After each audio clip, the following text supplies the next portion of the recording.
मुझको अपना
আপনাদের গুরুদেবই নাই তো কি করে জয় দেবেন বলুন?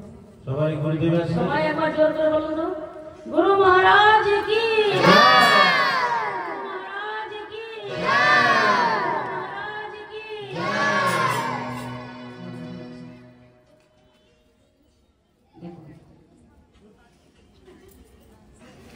সুতমুনিকে সবাই উচ্চ আসন দিলেন এবং প্রণাম করলেন, আদর সৎকার করলেন।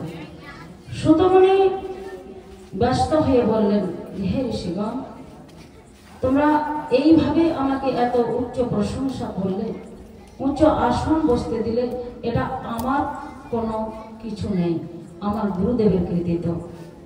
আমার গুরুদেব আমাকে কৃপা করে ভগবত কথা শুনিয়েছেন, ভগবত দান করেছেন। সেই জন্য ভগবতের মহিমা, এটা ভগবতের মহিমা, এটা আমার কোনো কৃতিত্ব নেই। তাই আমার গুরুদেবের মুখ থেকে যা আমি শ্রবণ করেছি সেটা আমি তোমাদের কাছে শ্রবণ করাবো, তোমরা খুব মন দিয়ে শ্রবণ করো। সুতমুনি বলতে আরম্ভ করলেন, এক সময় দেবঋষিপাদ নারদ ত্রিলোক ভ্রমণ করতে করতে পৃথিবীতে আগমন করলেন। কারণ পৃথিবী হচ্ছেন ধন্যা, যত্র তত্র মধুপুরী। এই ত্রিলোকের মধ্যে পৃথিবী হলেন ধন্য, যার বুকের ওপর ভগবান বহুবার অবতার গ্রহণ করেছেন আর বহু লীলা প্রকট করেছেন। আর ভগবানের লীলাভূমিগুলোই হচ্ছেন তীর্থস্থান। সেই তীর্থস্থানে গেলে ভগবানের কথা মনে পড়ে, লীলাগুলি প্রত্যক্ষ অনুভব হয়। সেই জন্য নারদ বাবা পৃথিবীতে এসেছেন। কিন্তু পৃথিবীতে এসে নারদ বাবা আনন্দের থেকে দুঃখই পেলেন বেশি। সব বিরূপ দেখলেন, যেমনটা তিনি আশা করেন নাই। হিংসা, বিদ্বেষ, লোভ, অশ্রমা, যৌবনে, রুদ্ধাস, তীর্থানি সরিতাস্তথা। তীর্থক্ষেত্রগুলি আপনারা এখনো প্রত্যক্ষ করবেন। কিছু কিছু তীর্থ স্থানে গেলে দেখবেন সেখানকার পান্ডাদের, পুরোহিতদের যা অত্যাচার চলেছেন, যা উৎপাত করছেন, যেটুকু ভাব ভঙ্গি নিয়ে গিয়েছিলেন আসার সময় কিন্তু সেটা নষ্ট হয়ে গেল। তীর্থক্ষেত্রে গিয়ে দেখবেন শুধুই ব্যবসা চলছে, বেশভূষা সাধুর মতো, কিন্তু ভিতরে ভিতরে ব্যবসা, ধর্ম উর্বদ্য। বড় বড় ধর্মের বক্তারা বড় বড় বক্তৃতা দিচ্ছেন, কিন্তু ধর্মের ইয়াতে তারা কি ধর্মের সম্বন্ধে কিছু তারা জানেনি না। শূদ্রগণ দান নেওয়ার জন্য হাত পেতে বসে আছেন, দাও দাও করে। কারণ দেখুন, শূদ্রের দান নেওয়ার কোনো অধিকার নেই। শাস্ত্রে বলছে তপস্বীর বেশ ধারণ করে, লাল নীল হলুদ সাদা জটা জুটো লাঠি ধরে তপস্বীর বেশ ধারণ করে দান নেওয়ার জন্য বসে রয়েছেন।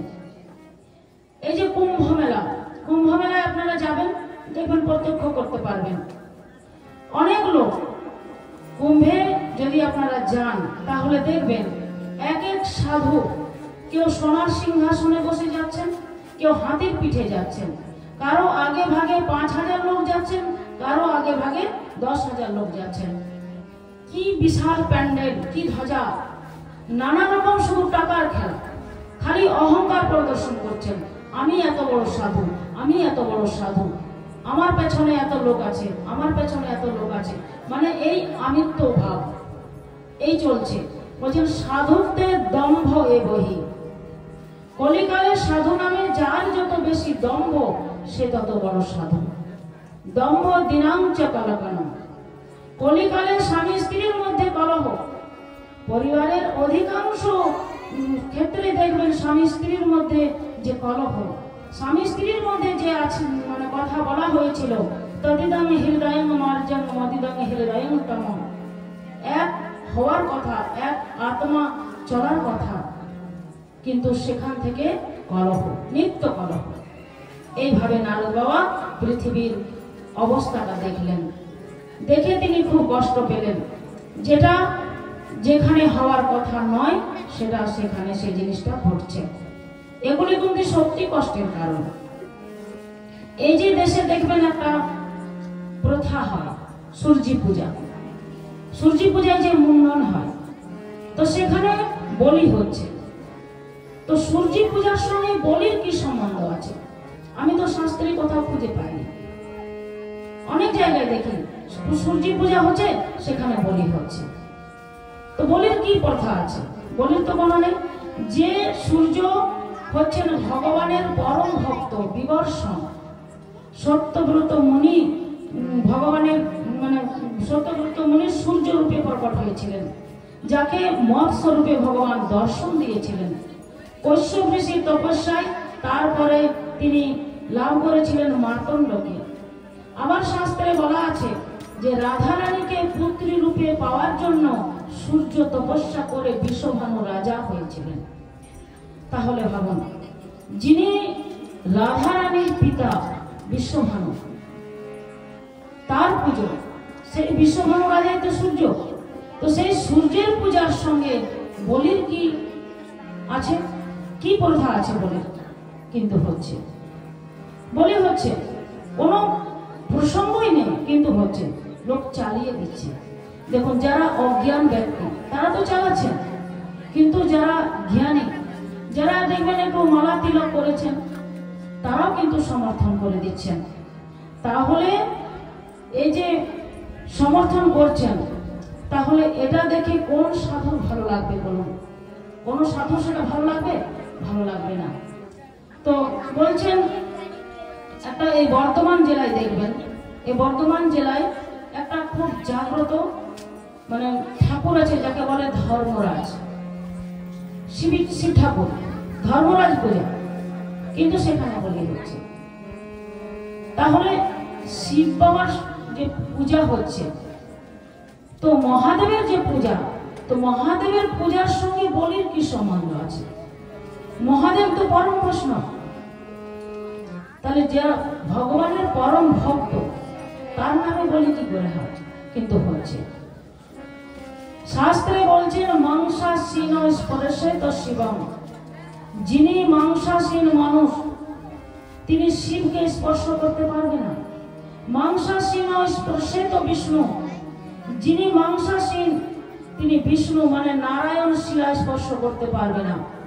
যিনি মাংসাসীন তিনি শিবলিঙ্গ স্পর্শ করতে পারবে না। কিন্তু এখন চলছে, ভাবুন। আমার এক গুরু ভাই ছিলেন, তো অনেক দিনের আগের কথা, তখন আমার গুরু ভাইয়ের দীক্ষা হয়নি। তো তিনি একদিন বলছে আমাকে যে দিদি কি বলবো, আমার এক বন্ধু আমাকে নিমন্ত্রণ করেছে যে চল ভাই, আমাকে নিমন্ত্রণ, এক জায়গায় মানত করেছি জড়া পাঠা, সেখানে জড়া পাঠা দিতে হবে। তো সে গেছে। তো যখন গেছে, গিয়ে দেখছে যে পাঠা বলি দেবে ঘাতক, সে ঘাতক নেই। তো এরা তো গাড়ি ভাড়া করে গেছে, অনেক টাকা খরচ করে গেছে, তো সে ঘাতক নেই এখন। তো জিজ্ঞাসা করছেন যে তাহলে কি হবে, আমরা যে অত দূর থেকে গাড়ি ভাড়া করে এলাম, এখন কি হবে? তো পুরোহিত বলছেন যে কি হবে, আপনারা এলেন, পুজো হবে না। বললেন দেখুন আমরা অনেক দূর থেকে এসেছি, অনেক গাড়ি ভাড়া লেগেছে, তো কিছু তো উপায় করুন। তখন সেই পুরোহিত বলছেন যে দেখো, আমি বলি দিয়ে দিতে পারি, কিন্তু ডবল পয়সা লাগবে, এক একটা বলিতে ১,৫০০ করে লাগবে। তো এরা যাই হোক অনেক দূর থেকে গেছে, বলে ঠিক আছে। তো সেই পুরোহিত বলি দিচ্ছেন, তো বলি দিচ্ছেন, ভাবুন সামনের দুটো ঠ্যাঙি কেটে দিয়েছে। তাহলে এই যে বশী মানে লোভের বশীভূত হয়ে বলিটা দিল, তো যে পুজো করে পুরোহিত, তার কি বলি দেওয়ার কোনো অধিকার আছে? যে পুরোহিত বলি দেয় সে কি পুজো করতে পারবে? পুজো করতে পারবে না। কিন্তু এখন কলিকাল সব চালিয়ে দিচ্ছে। যাই হোক, তো এই যে কলিযুগ, শাস্ত্র সম্মত মানুষ যারা, সাধু সন্ত যারা, তারা সুখে থাকতে পারে না। কারণ প্রত্যেকটা আচরণে প্রবঞ্চনাময়, লোভময়। এখানে কলিকালে কত ভালো থাকবেন মানুষ। তো নারদ বাবা এসেছিলেন আনন্দ পাওয়ার জন্য, ভাবলেন পৃথিবী ভগবানের লীলাভূমি, আর তিনি একটু শান্তি পেলেন না। খুব বিষণ্ণ চিত্তে এক জায়গা থেকে আরেক জায়গা যাচ্ছেন, আরেক জায়গা থেকে আরেক জায়গা যাচ্ছেন। তো যেখানেই যাচ্ছেন এইভাবেই দেখছেন, এইভাবেই দেখছেন। বলছেন ইহ কালো কলের দোষ যুগে যা দারুণ কলি বর্ততে স্পর্শ দোষানো।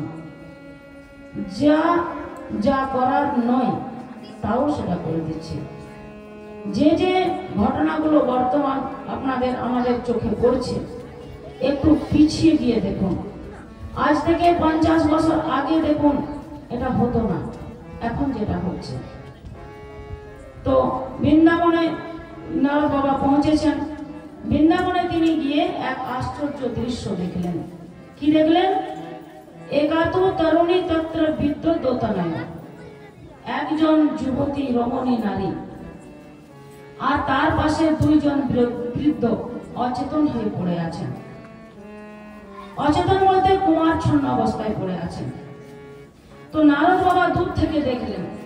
তো দূর থেকে দেখে নারদ বাবার মনে কৌতূহল হলো যে এরা কে। আর সেই যুবতী রমণীকে, তাকে অনেকগুলো যুবতী রমণী তাকে সেবা শুশ্রূষা করছে, জল দিচ্ছে, শরবত দিচ্ছেন, সব মানে বাতাস করছেন, কিন্তু সেই যুবতী রমণীকে খুশি করতে পারছেন না। তো নারদ বাবা দূর থেকে দেখে মনে করছেন যে এ কে, এতগুলো যুবতী নারী মিলে তার সেবা করছে, কিন্তু তার মুখে হাসি ফোটাতে পারছে না। তিনি একটু এগিয়ে গিয়ে দেখলেন, বললেন একটু এগিয়ে গিয়ে দেখি কি ব্যাপার আছে। তো যেই নারদ বাবা একটু একটু করে অগ্রসর হয়েছেন, তখন সেই যুবতী নারী নারদ বাবাকে দেখতে পেয়েছেন। খুব ব্যাকুল কণ্ঠে ডাকছেন, ভো ভো সাধু ক্ষণম তিষ্ঠং চিন্তামপি নাশয়। হে সাধু বাবা, একটু আসুন, আমাদেরকে একটু দর্শন দেন, আমাকে একটু দেখুন, আমার চিন্তা দূর করুন। কাছে যখন গেলেন, নারদ বাবা জিজ্ঞাসা করলেন যে কে তুমি, আর এরাই বা কে? তখন তিনি পরিচয় দিয়ে বললেন, অহং ভক্তি রীতি খ্যাতা ইমো মে তনয়ো মত জ্ঞান বৈরাগ্য নামন কালয়োগেন চরাচর। আমার নাম ভক্তি, আর এরা দুইজন আমার সন্তান, জ্ঞান এবং বৈরাগ্য। আর এরা যারা আমার সেবা করছে, এরা অনিমা মহিমা রহিমা প্রাপ্তি শক্তি বসন্তী সিদ্ধি নবনিধি, এরা আমার দাসী, আমার সেবা করছে। মানে ভক্তি যেখানে যেখানে থাকেন, পিছনে পিছনে অষ্টসিদ্ধি নবনিধি পিছনে পিছনে ঘুরতে থাকেন, সব সময় তার সেবা করেন। তো বলছেন উৎপন্ন দ্রাবিড়ের সাহং বৃদ্ধিম কর্ণাটক গতা কচিত কচিত মহারাষ্ট্রে গুজ্জলে জীর্ণ তাঙ্গতা বৃন্দাবনে পুনঃ প্রাপ্য নবীনেম স্বরূপিণী। নিজেই পরিচয় দিয়ে বললেন, আমি দ্রাবিড় দেশে জন্মগ্রহণ করেছি।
দেখুন আপনারা চুপচাপ করে বসে আছেন, তো সেই জন্য কাজটাও চলে গেল।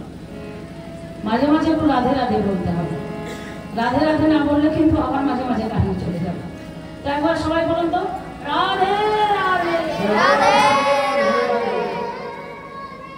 বলো না, একটু জোরে বলতে হবে। জয় জয় শ্রী রাধে। আওয়াজ আসছে না, আরেকবার একটু জোরে। আওয়াজ আসছে না, আসছে না, এদিক থেকে আসছে না নাকি? বলুন জয় রাধে রাধে রাধে। এসেছে এবার। বললেন কিছুদিন মহারাষ্ট্রে ছিলাম, গুজরাটে গিয়ে আমি জরাজীর্ণ হয়ে যাই। বৃন্দাবনে আমি আসার পরে নতুন রূপ যৌবন ফিরে পাই। কিন্তু আমার আশ্চর্য লাগছে, এই যে আমরা তিনজন একসঙ্গে ছিলাম, দুই ছেলে আর আমি একসঙ্গেই ছিলাম। আমি আসার পরে পূর্ণ যৌবন ফিরে পেলাম, কিন্তু এরা দুজনাই দুরাচার অবস্থায় রয়ে গেলেন। তাহলে আপনি বলুন, এই যৌবনের সন্তান অসুস্থ যদি থাকে, তো তার যতই সেবা শুশ্রূষা করুক না কেন, সে সুস্থ থাকতে পারবে না। কেন দুঃখে না দুঃখিতা? এই দুঃখে আমি দুঃখী, পুত্র দুঃখে আমি দুঃখিতা। নারদ বাবা বলেন, শুনো ভক্তি দেবী, এই বৃন্দাবনে প্রত্যেকটি ধূলিকণার মধ্যে ভক্তি বিরাজমান, ভক্তির গ্রাহক আছে। সেজন্য তুমি ভূমি স্পর্শে যৌবন ফিরে পেয়েছ। কিন্তু এখানে জ্ঞান বৈরাগ্যের কোনো গ্রাহক না থাকার কারণে তার সুস্থতা হয়নি। জ্ঞানে নাতমনি পশ্যামি, আমি দেখছি কি করা যায়। দেখুন, সাধুরা জীবের কল্যাণের জন্যই ভ্রমণ করেন। বলছেন, মহন্তের স্বভাব হয় তালিতে পাবন, নিজ কার্য নাই তবু জানতার ভয়। নিজের প্রিয়জন না থাকলে সাধুরা ঘরে ঘরে বেড়ান কল্যাণের জন্য। নিজের প্রয়োজন নাই, তবু কিন্তু লোকের ঘরে যান। কেন যান না? কল্যাণের জন্য যান। কোথায় কার মঙ্গল হবে? তো নারদ বাবা বেদ, বেদান্ত, পুরাণ, উপনিষদ, রামায়ণ, যত যাবতীয় শাস্ত্র তার কাছে ছিলেন। তো ওই জ্ঞান আর বৈরাগ্যের কানে কানে সব মন্ত্র পাঠ করলেন। যে শাস্ত্র পাঠ হলো, তারা একেবারে কোমাতে ছিলেন, অচেতনে ছিলেন, একটু জ্ঞানটা ফিরে পেলেন। কিন্তু একটু সামান্য উঠে দাঁড়াতে পারলেন না। জ্ঞানটা ফিরেছে, কিন্তু সুস্থতা হয়নি, উঠে দাঁড়াতে পারেননি। নারদ বাবার যা জানা ছিল তার জ্ঞান বুদ্ধিতে সব প্রয়োগ করা হয়ে গেল। নারদ বাবার এখন চিন্তা হলো যে সাধু সঙ্গ হওয়ার পরেও যদি জীবের দুঃখ নাশ না হয়, তাহলে মানুষের সাধুর প্রতি আস্থা নষ্ট হয়ে যাবে। তাহলে এখন আমি কি করব, কি উপায়? তখন তিনি উপায় খুঁজে বেড়াতে লাগলেন। তিনি সব জায়গায় যেতে লাগলেন, সব জ্ঞানী পণ্ডিতের কাছে জিজ্ঞাসা করতে লাগলেন, বড় বড় জ্ঞানী পণ্ডিতের কাছে জিজ্ঞাসা করতে লাগলেন, কিন্তু কেউ কোনো সৎ উত্তর দিতে পারলেন না। খুব বিষণ্ণ চিন্তে তিনি উপায় খুঁজছেন, যেই জ্ঞান বৈরাগ্যকে কিভাবে সুস্থ করা যায়। তখন নারদ বাবা সঙ্গে চতুর্শন মুনিগণের সঙ্গে দেখা হলো। দেখুন, ব্রহ্মার পুত্র যে 4 মানস পুত্র, যাদের নিত্য বয়স 5 বছর, 5 বছরের বেশি তাদের বয়স হয় না, তারা দিগম্বর, কোনো বস্ত্র তাদের পরিধান নেই। সনক, সনন্দন, সনাতন এবং সনত কুমার, এই চতুর্শন, এই এরা পূর্বের সঙ্গে অতি পূর্বে যায়। সমস্ত পুরুষের পূর্বজ এরা। চতুর্শন মুনিগণের সঙ্গে সাক্ষাৎ হলো। চতুর্শন মুনিগণ নারায়ণের দর্শন করতে বদ্রিকা আশ্রমে আসছেন, আর এদিকে থেকে নারদ বাবা যাচ্ছেন, সম্পর্কে দাদা ভাই। চতুর্শন বড় ভাই, আর নারদ বাবা হলেন ছোট ভাই, একই ব্রহ্মার পুত্র। দেখা হতেই প্রণাম করলেন। যা ছোট ভাইয়ের কর্তব্য তা সাধু দেখলে যা করেন, যা জীবের কর্তব্য তা করলেন। সনত কুমার বলছেন, ওহে নারদ, তোমার মুখ দেখে মনে হচ্ছে তোমরা যেন কিছু হারিয়ে গেছে, তোমার যেন কোনো হারিয়ে গেছে। যথাবিধ গত যেন কোনো মূল্যবান বস্তু হারিয়ে গেছে, যেমন মূল্যবান বস্তু হারিয়ে গেলে মানুষের মুখটা শুকিয়ে যায়, তোমাকে দেখে মনে হচ্ছে সেরকম তোমার মুখটা শুকিয়ে গেছে। লোক বিগ্রহ মুক্ত কচিতম তব কারণ, তোমার মতো ঋষি সাধুর তো এই অবস্থা হওয়ার নয়। তুমি বিবাহ করো নাই, সংসার করো নাই, বাচ্চা কাচ্চা হয় নাই, তাহলে তোমার এরকম বিষণ্ণ হওয়ার কারণ কি? কেন তুমি বিষণ্ণ আছো?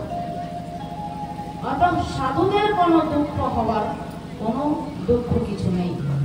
যত দুঃখ অসাধুদের, সবটা তাৎপর্য বুঝুন। তোমার এই তো রকম হওয়ার, তোমার এরকম হওয়ার কোনো কথাই নয়। লোক বিগ্রহ মুক্তস্য নচিতম তব কারণম। দেখুন নারদ বাবা বলছেন, হে চতুর্শম ঋষিগণ, আমার কিছু হারিয়েও যায়নি, আর আমি আমার জন্য চিন্তিত নয়। আমার দুঃখের কারণ বলছি শুনুন। এই ব্যাপার, আমি ঘুরতে ঘুরতে বৃন্দাবনে গেলাম, যমুনা পুলিনে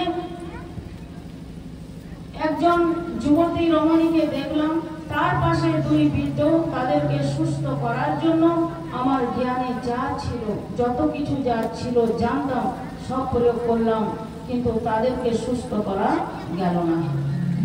তখন চতুর্শঙ্কর বললেন, নারদ, উপায় পূর্বং এবহি, উপায় আগে থেকেই বলা আছে, তুমি ভগবত সপ্তাহ যজ্ঞ করো। নিয়ম কানুন বিধি বিধান সবকিছু বলে দিলেন। এখানে সুতমুনি বলছেন, হে সনকাদি ঋষিগণ, যদিও নারদ বাবার প্রথমে ব্রহ্মার কাছ থেকে ভাগবত পেয়েছেন, কিন্তু সপ্তাহ বিধিটা চতুর্শঙ্কর তাকে বলে দিলেন। ভাগবতের জ্ঞান আগে থেকেই নারদ বাবার ছিলেন, কিন্তু সপ্তাহ বিধিটা ওই চতুর্শং মুনিগণ বলে দিলেন। দেখুন ভাগবতের পাঠের অনেকগুলো নিয়ম আছে। একদিনে হয়, 5 দিনে হয়, 6 দিনে হয়, 2 দিনে হয়, 3 দিনে হয়, 1 দিনও হয়। একটা কর্মের জন্য এক এক রকম নিয়ম। 1 মাসেরও আছে, আবার প্রয়োজনে 1 বছরও হয়। বছরেরও নিয়ম আছে, 15 দিনেরও নিয়ম আছে। যেমন যেমন প্রয়োজন সেরকম অনুযায়ী ভাগবত পাঠ হয়। তো নারদ বাবা চতুর্শং মুনিগণকে প্রণাম করে আর ভাগবত সপ্তাহ যজ্ঞ আরম্ভ করলেন। 7 দিন ভাগবত সপ্তাহ যে পূর্ণ করলেন, যজ্ঞ সম্পূর্ণ হলো, তখন মানে বৈরাগ্য জ্ঞান আর বৈরাগ্য পূর্ণ সুস্থ হয়ে গেলেন। নবযুবকের মতন তারা বাহু তুলে নৃত্য করতে লাগলেন। এখানে মুনি ঋষি প্রহ্লাদ এসেছেন, উদ্ধব এসেছেন, এসে সকলে মৃদঙ্গ বাদন বাজিয়ে জয়ের ধ্বনি দিচ্ছেন, হরর ধ্বনি দিচ্ছেন, মানে ধ্বনি দিচ্ছেন, ভাগবতের জয় ধ্বনি দিচ্ছেন। হর ভাগবত ভগবান কি ভগবান কি।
বাবাকে বললেন, হে নারদ বাবা, আমি তোমাকে ছেড়ে কোথাও যাব না। নারদ বাবা বললেন, হে ভক্তি দেবী, নারায়ণ তো তোমাকে প্রথমেই বলে রেখেছেন, তুমি যেখানে যাবে নারায়ণ সেখানে গিয়ে পৌঁছাবে। তুমি যদি নিজ গৃহে নিজ ব্যক্তির কাছে অবস্থান করো, বৈকুণ্ঠে যদি ভগবান থাকেন, সেইখান থেকে সেই নিজ ব্যক্তির গৃহে অবস্থান করবেন। ভক্তি যদি কারো থাকে তাহলে কুল বংশ মর্যাদা কোনো কিছুর উপেক্ষা থাকবে না, সেইখানে ভগবান এসে হাজির হবে। ভক্তির এমনই মহিমা, ভগবান ভক্তিকে এমনই ক্ষমতা দিয়ে রেখেছেন। মনুষ্য জীবনে কারো যদি কিছু আকাঙ্ক্ষিত বস্তু হয়, সেটি একমাত্র ভক্তি। আর ভক্তিকে পেলে ভগবানকে হালকাতেই পাওয়া যায়। আর ভক্তি যদি না থাকে, ভগবানকে পেয়েও কোনো লাভ নেই, তিনি রাখতে পারবেন না, ভগবানকে কিছুতেই ধরে রাখতে পারবেন না। ভক্তি না থাকলে ভগবানকে পেয়েও কোনো লাভ নেই। ভালোবাসা থাকলে, প্রিয়জনের আদর না থাকলে কি হয়? অনেক অনেক কথা সুতমুনি সনকাদি ঋষিগণকে এখানে শোনালেন।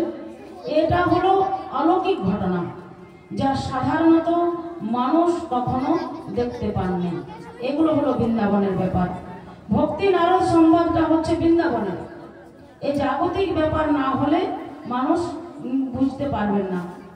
আমরা এই জগতের মানুষ, বৃন্দাবনে কি হচ্ছে, রাসলীলায় কি হচ্ছে, যোগপীঠে কি হচ্ছে, এ সমস্ত কথা আমাদের মনে থাকবে না।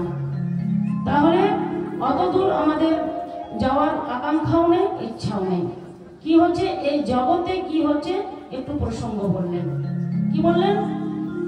ধুন্ধুকারী আর আত্মদেবের কথা খুব শর্টে বলতে হবে, কারণ রাত হয়ে গেছে অনেক, আজকে অনেক দেরি হয়েছে আরম্ভ করতে।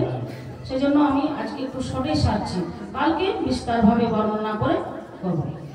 তো একজন আত্মদেব নামে পণ্ডিত ব্রাহ্মণ ছিলেন।